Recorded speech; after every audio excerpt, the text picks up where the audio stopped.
میں بہک سکوں یہ مجال کیا میرا رہنما کوئی اور ہے۔ الحمدللہ رب العالمین والصلاة والسلام علی سید الانبیاء والمرسلین اما بعد فاعوذ باللہ من الشیطان الرجیم بسم اللہ الرحمن الرحیم۔ الحمدللہ الہادی پروگرام میں درس قرآن کا سلسلہ جاری ہے، اور اس وقت جس ٹاپک پر ہم کلام کر رہے ہیں وہ اللہ تبارک و تعالی کی ذات بابرکت ہے۔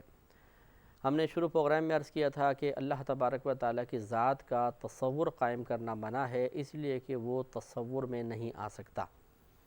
اس طرح کہ اس کی کوئی شکل صورت کا تصور کر لیا جائے، اس لیے کہ وہ شکل صورت سے پاک و صاف ہے۔ اور اس کی وجہ ہم نے آپ کو بتائی تھی کہ نہ تو اللہ تعالیٰ کو ہم نے دیکھا ہے، نہ نبی کریم صلی اللہ علیہ وسلم نے اللہ تبارک و تعالیٰ کی کوئی شکل و صورت بیان فرمائی ہے، نہ اس کی مثل کوئی کائنات میں شے ہے کہ جس کو دیکھ کر ہم اس کی حیات کا اندازہ کر لیں۔ لہذا معلوم ہوا کہ اللہ تعالیٰ حیات، شکل، صورت سے پاک و صاف ہے۔ وہ کیسا ہے ہم اس کی حقیقت اور ماہیت کو نہیں جانتے ہیں، حقیقتاً نہ ہم اس کو کوئی تصور پھر قائم کر سکتے ہیں۔ ہاں، ایک مسلمان کو بس یہ عقیدہ رکھنا ہے، اگر کوئی غیر مسلم آپ سے پوچھے تو آپ یہ کہہ سکتے ہیں کہ اللہ تبارک و تعالیٰ کی ذات کے بارے میں ہمارا عقیدہ یہ ہے کہ وہ اس وقت کائنات میں موجود ہے، پوری کائنات کو ملاحظہ فرما رہا ہے، پوری کائنات کے ذرے ذرے کا علم رکھتا ہے، اور وہ جس بھی چیز میں چاہے جیسا چاہے تغیر و تبدل پیدا کر سکتا ہے، تبدیلی کر سکتا ہے، اسے کوئی روکنے والا نہیں ہے۔ بس یہ اس کی ذات کا تصور ہے، باقی پھر اس کی مزید صفات ہیں جس پہ انشاءاللہ ہم کلام کریں گے۔ دوسرا جو ہم نے ان دروس میں اللہ تعالیٰ کی ذات سے متعلق دروس میں جن پہلوؤں پہ کلام کیا، ان میں سے پہلا یہ کہ اللہ کی ذات کا تصور تو قائم نہیں ہو سکتا، لیکن اللہ تعالیٰ کے وجود کا یقین حاصل کرنا یہ سب سے اولین ضرورت ہے۔ اس کے لیے بعض آیات ایسی اللہ نے بیان فرمائی جن پہ غور و تفکر کرنے کے بعد ہم بالکل دلیل کے ساتھ یہ کہہ سکتے ہیں کہ یقیناً ایک ذات اس کائنات میں موجود ہے جو اس کائنات کے نظام کو چلا رہی ہے۔ تو نہ صرف ان آیات پر غور و تفکر کی برکت سے اللہ کے وجود کا یقین حاصل ہوگا، بلکہ اس بات کا بھی یقین حاصل ہوگا کہ وہ ہمہ وقت اس کائنات کے نظام کی جانب متوجہ ہو کے اسے کنٹرول فرما رہا ہے۔ اور تیسرا ہم نے جو ایک بات بیان کرنے کی کوشش کی، ایک سوچ میں، فکر میں، کیفیت میں تبدیلی پیدا کرنے کی کوشش کی، وہ یہ ہے کہ ہم صرف نمازوں کی طرف، روزوں کی طرف، زکوٰۃ کی طرف، حج کی طرف، قربانیوں کی طرف ہی متوجہ نہ رہیں، بلکہ ایک اور عبادت کا پہلو بھی ہے جو قرآن میں ہی بیان کیا گیا ہے، اور وہ ہے کائنات میں موجود اللہ تبارک و تعالیٰ کی قدرت کے دلائل، ان پر غور و تفکر کریں۔ تو اللہ تعالیٰ کی قدرت کے دلائل پر غور و تفکر کرنا اور اس سے اللہ تعالیٰ کی مزید عظمت اپنے دل میں پیدا کرنا، اس کی قدرت کا مزید یقین پیدا کرنا، یہ بہت بڑی عبادت ہے۔ اور اس یقین کی برکت یہ ہوگی کہ انسان شکوہ شکایت سے محفوظ ہو جائے گا، اللہ تبارک و تعالیٰ کا بندہ ہونے پہ فخر کرے گا، اسی طرح گناہوں سے محفوظ ہوگا کہ جتنا اللہ تعالیٰ کی قدرت کا یقین ہوتا ہے ان نشانیوں پہ غور و تفکر کرنے کے بعد اتنا ہی انسان گناہوں سے بچتا ہے، کیونکہ جب انسان اللہ تعالیٰ کی طرف سے غافل ہوتا ہے تو پھر وہ گناہوں کی طرف مائل ہوتا ہے، اور ان کائنات میں موجود دلائل پر غور و تفکر اسے اللہ سے اتنا قریب کر دیتا ہے، اور اللہ تبارک و تعالیٰ کے ہم وقت دیکھنے کا اتنا کامل یقین اس کو حاصل ہو جاتا ہے کہ پھر اس سے گناہ بہت ہی مشکل ہے کہ ہوں۔ ہاں، اگر شیطان ہی بہت زیادہ غالب آ جائے، نفس بہت ہی زیادہ غالب ہوتے، ایک الگ بات ہے کہ وہ بے حیائی کی حد تک پہنچ جائے، وہ الگ مسئلہ ہے، ورنہ ذرا سا بھی اگر اس کے دل میں خوف ہے تو اللہ تعالیٰ کے دیکھنے کا مزید یقین اس کے ساتھ مل کر اس خوف میں اتنا اضافہ کر دیتا ہے کہ پھر خلوت میں بھی اس سے گناہ نہیں ہو سکتے ہیں۔ اور یہ دعوت فکر، دعوت غور و تفکر خود اللہ تعالیٰ نے قرآن پاک میں ارشاد فرمائی، بلکہ کفار نے ان پر غور نہیں کیا تو اللہ تعالیٰ نے ان کی مذمت بیان فرمائی، جیسے کہ آگے میں آیات عرض کروں گا۔ تو جب اللہ تعالیٰ ایک غیر مسلم کے ان کائنات میں موجود دلائل پر غور و تفکر نہ کر کے اللہ تعالیٰ کی عظمت اور قدرت کا یقین حاصل نہ کرنے پر مذمت فرما رہا ہے، تو ایک مسلمان تو بدرجہ اولیٰ عتاب کا شکار ہونا چاہیے کہ وہ ایک اللہ کو مانتا ہے، گھر بیٹھے ہمیں اسلام مل گیا، ہم مسلمان بن گئے، لیکن اللہ تعالیٰ کی قدرت کا وہ یقین کہ جو ان آیات سے حاصل ہوتا ہے، اللہ تعالیٰ کی عظمت میں وہ اضافہ جو ان آیات میں موجود حکم پر عمل پیرا ہونے کی برکت سے ہو سکتی ہے، اس کو ہم خود اپنی ذاتی کوشش سے کتنا حاصل کر رہے ہیں، اس پر غور و تفکر کرنے کی ضرورت ہے۔ تو ہم نے جو آیات سورہ یونس کی آیت نمبر 5 اور 6 آپ کے سامنے تلاوت کرنے کا شرف حاصل کیا تھا، اس میں اللہ تبارک و تعالیٰ نے ہمیں یقیناً تفکر کی دعوت دی ہے۔ چھٹی آیت میں یہ تھا کہ بے شک رات اور دن کے اختلاف میں اور اللہ تعالیٰ نے جو کچھ زمین و آسمان میں پیدا کیا ہے، تقوی اور پرہیزگاری رکھنے والی قوم کے لیے ان تمام چیزوں میں نشانیاں ہیں۔ اس کا مطلب ان نشانیوں کو دیکھنا، ان پہ غور و تفکر کرنا، یہ صاحب تقوی لوگوں کا کام ہے۔ لہٰذا صوفی صاحب، جیسے میں بار بار عرض کر رہا ہوں، اور یہ کوئی حقارت سے عرض نہیں کر رہا ہوں، بلکہ میں یہی میں یہ مطلب آپ کی خدمت میں عرض کرنا چاہ رہا ہوں کہ ہم بعض اوقات لوگوں کو اپنے قریب کر کے، یعنی دیندار قسم کا طبقہ لوگوں کو قریب کر کے صرف نماز، روزہ، حج، زکوٰۃ تک محدود کر دیتا ہے، اور ان آیات پر عمل کی سعادت سے بعض اوقات پوری زندگی محروم رکھتے ہیں، پوری زندگی محروم رکھتے ہیں، کہ جن پر عمل کر کے ہم نماز، روزہ، حج، زکوٰۃ کے مقابلے میں کہیں زیادہ اللہ تبارک و تعالیٰ کی قدرت کا اور عظمت کا یقین حاصل کر سکتے ہیں، اور وہ ہے کائنات میں موجود چیزوں پر غور و تفکر کی دعوت۔ میرا رہنما کوئی اور ہے۔ ہونا یہ چاہیے، پیر صاحب ہوں، کوئی عالم صاحب ہوں، مفتی ہوں، رہنما ہوں، جہاں دیگر بہت سارے امور پہ توجہ کرتے ہیں، وہیں پر ایک وقت مخصوص ہونا چاہیے تفکر کے لیے، غور کے لیے۔ اپنے مریدین کو، اگر شیخ ہیں تو اپنے مریدین کو تلقین کریں، اگر استاد ہیں اپنے اسٹوڈنٹس کو کہیں، آپ ٹیچر ہیں تو اپنے اسٹوڈنٹس کو یہ ذہن دیں کہ آپ کم از کم دن میں 5 منٹ، 10 منٹ اللہ تبارک و تعالیٰ کی قدرت کے دلائل پر غور و تفکر کی عبادت بھی کریں گے۔ وہ جیسے میں نے آپ کو پچھلے پروگرام میں عرض کیا، تفکر کے مختلف طریقے ہو سکتے ہیں۔ اگر آپ کو ویسے بہت زیادہ علم نہیں بھی ہے، تب بھی آپ ظاہری چیزیں دیکھ کر بھی بہت آسانی سے آپ اللہ تعالیٰ کی قدرت کا یقین حاصل کر سکتے ہیں۔ جیسے میں نے آپ کو بتایا کہ اپنے آپ اسی پہ غور کر لیں کہ جب ہم غذا پیٹ میں ڈال لیتے ہیں تو وہ غذا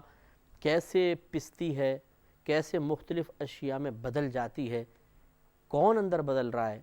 کیسا ایک نظام ہے اللہ تعالیٰ نے بنایا ہے، آٹومیٹک نظام، کہ اسی ایک ہی غذا سے مختلف آئٹم تیار ہو رہے ہیں، گوشت بھی ہے، کھال بھی ہے، ناخن بھی ہیں، بال بھی ہیں، دانت بھی ہیں،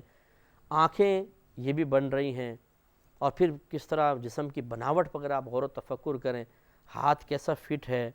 بازو کیسے کوہنیوں کے ساتھ، کوہنیاں یہاں، گردن کیسے ہے، کان، ناک، آنکھ، زبان، دانتوں کا نظام،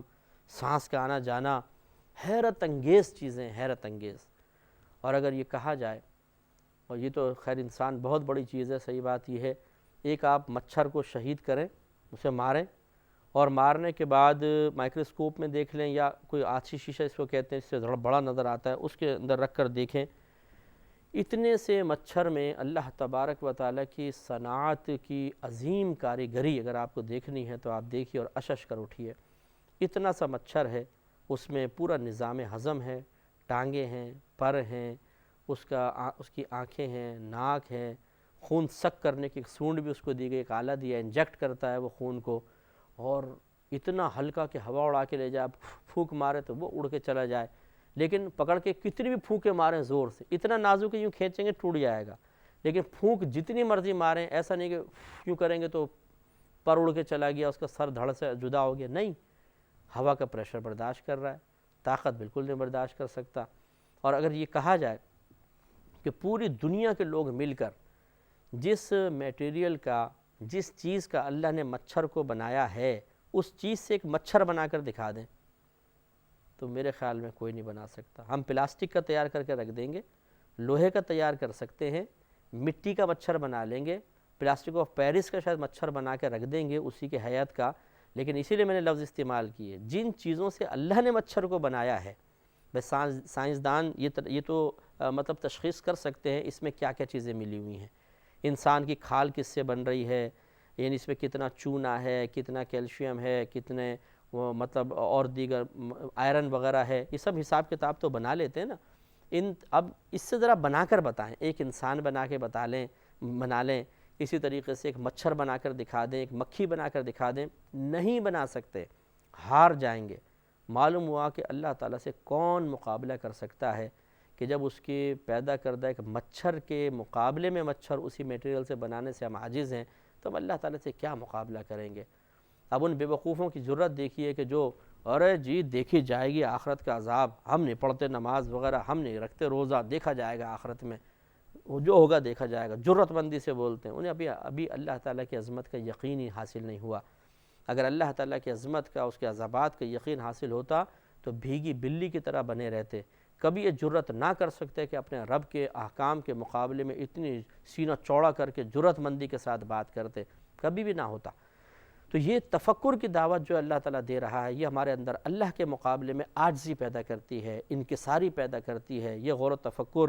ہمیں اللہ تبارک و تعالیٰ کے قریب کر دیتا ہے، اس کے ہمہ وقت دیکھنے کا یقین فراہم کرتا ہے، اس کی عظمت کو دل میں اتنا بڑھا دیتا ہے کہ ہمہ وقت پھر ہم چیزوں کو دیکھ کر اللہ تعالیٰ کے وجود پر دلیل قائم کرتے ہوئے اپنے آپ کو بہت سارے گناہوں سے دور کر لیتے ہیں اور شکوہ شکایت سے محفوظ ہو جاتے ہیں۔ جس طرح اللہ نے ہمیں رکھا ہے، اللہ تعالیٰ کی رضا پر راضی رہنے کا ذہن بن جاتا ہے۔ اس تفکر کی عادت ڈال کر دیکھیے،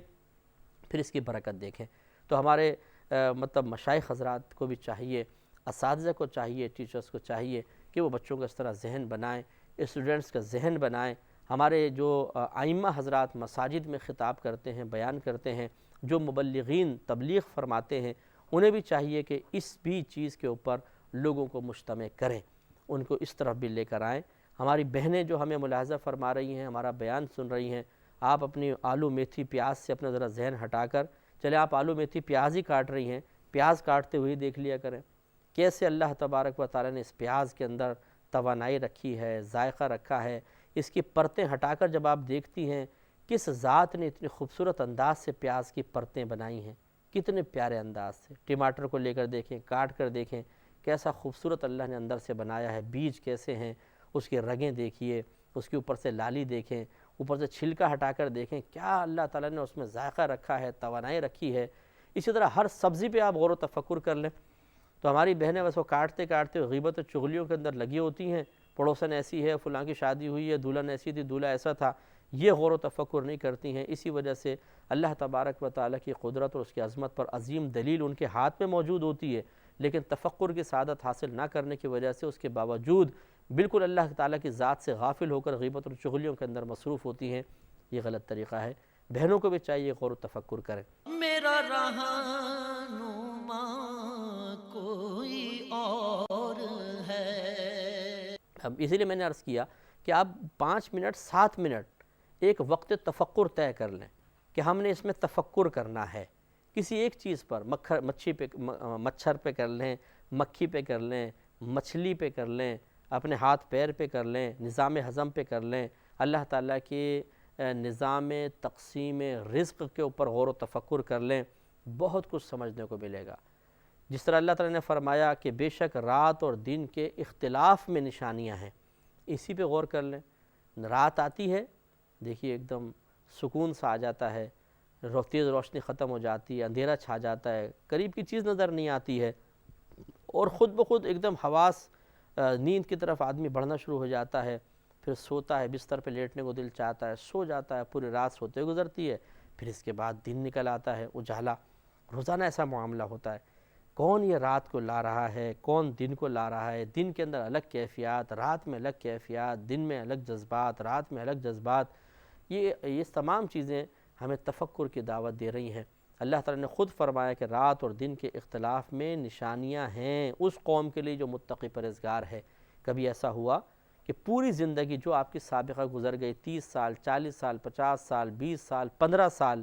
آپ نے ایک وقت بھی بیٹھ کر رات کے آنے پر اور دن کے جانے پر، یہ دن کے آنے پر اور اس کے بعد رات کے رخصت ہونے پر غور و تفکر اس وجہ سے کیا ہو کہ ہم اللہ تعالیٰ کی عظمت کو اپنے دل میں پیدا کریں گے، اس کی قدرت پر ایک دلیل قائم کریں گے، یا ہم قرآن کے حکم پر عمل پیرا ہوتے ہوئے غور و تفکر کر رہے ہیں؟ شاید نہیں۔ یہ ہماری میجر مسٹیک ہے کہ ہم نے اتنی عظیم عبادت کو چھوڑا ہوا تھا۔ یاد رکھیں، تفکر بہت بڑی عبادت ہے۔ ان چیزوں پہ تفکر اللہ کے حکم کی تعمیل ہے، اور اللہ کے حکم کی تعمیل میں جب کوئی انسان عمل اختیار کرتا ہے، چاہے اس کا تعلق ذہنی عمل سے ہو، چاہے جسمانی عمل سے ہو، اعضائے جوارح کے ساتھ ہو یا باطنی اعضاء کے ساتھ ہو، اسے عبادت میں شمار کیا جاتا ہے۔ اور جب انسان عبادت کرتا ہے تو یہ عبادت اس کے درجات کی بلندی کا سبب بنتی ہے، وہ اس کے گناہوں کا کفارہ بنتی ہے، وہ اسے اللہ تعالیٰ کے قریب کر دیتی ہے، وہ اس سے آخرت کے اور دنیا کے بہت سارے وبال اور مصیبتیں دور کر دیتی ہے۔ آپ کو اس تفکر کے نتیجے میں بھی یہ سب چیزیں حاصل ہو سکتی ہیں۔ اگلی آیت کی طرف آتے ہیں جس میں اللہ تبارک و تعالیٰ نے بڑی عجیب اور غریب دعوت دی ہے۔ اللہ تعالیٰ ارشاد فرماتا ہے، یہ سورہ نحل کی آیت نمبر 48 ہے۔ ہم نے تو شاید اس پہلو سے کبھی غور نہیں کیا ہوگا، لیکن قرآن پڑھتے ہیں تو پتہ چلتا ہے کہ اللہ تبارک و تعالیٰ کی مشیت کیا ہے، وہ اپنے بندوں سے کس کس چیز پر غور و تفکر چاہتا ہے جس کو آج تک ہم نے بسا اوقات معمولی سمجھ کے چھوڑا ہوتا ہے۔ اللہ تعالیٰ ارشاد فرماتا ہے، اولم یروا الی ما خلق اللہ من شیء،